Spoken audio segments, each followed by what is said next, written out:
Oh, that's nice. Look how small I look. I bet you didn't know Cherise Borcher was so big. The giant lady.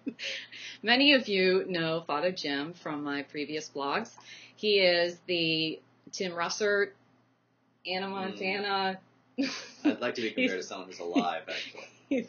He's the most famous priest that I know, and I always love to read his wisdom on a variety of different subjects. So here he is.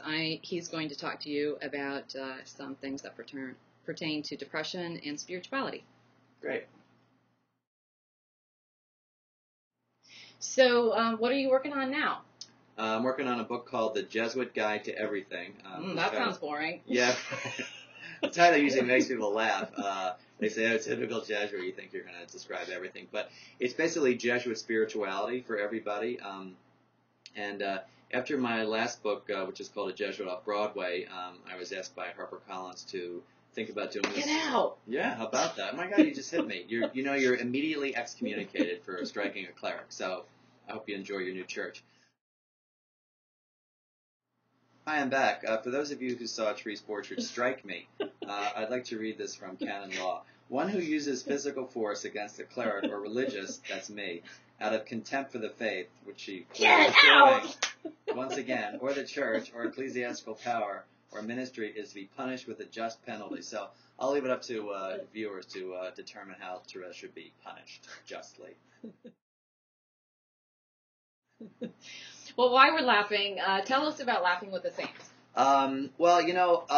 When I did my book, My Life with the Saints, a lot of it had to do with joy, that the saints led very joyful lives. And I think there's the stereotype that the saints are these kind of boring, dour, depressed people. But when you read the lives of the saints, you realize that they were joyful, and anybody who is in touch with God and who's close to God is joyful because, we're people of the resurrection.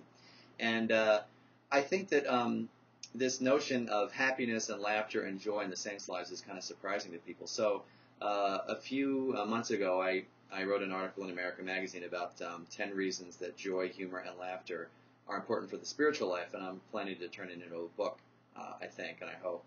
Get out! Yeah, how about that? See, once again, it's just a very dangerous job I have here. I think people think that priests lead lives that are really safe and stuff, but, you're in your own office and people, attack you.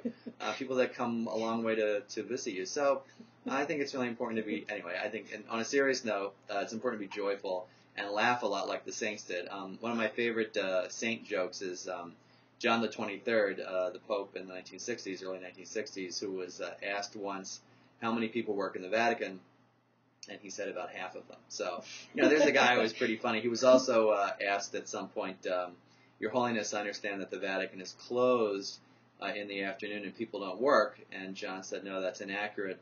The Vatican is closed in the afternoon. People don't work in the morning. The saints are joyful. As Léon Bois and Terre de Chardin said, joy is the surest sign of the Holy Spirit. And I'm trying to help people remember that Catholicism and Christianity is not about being depressed.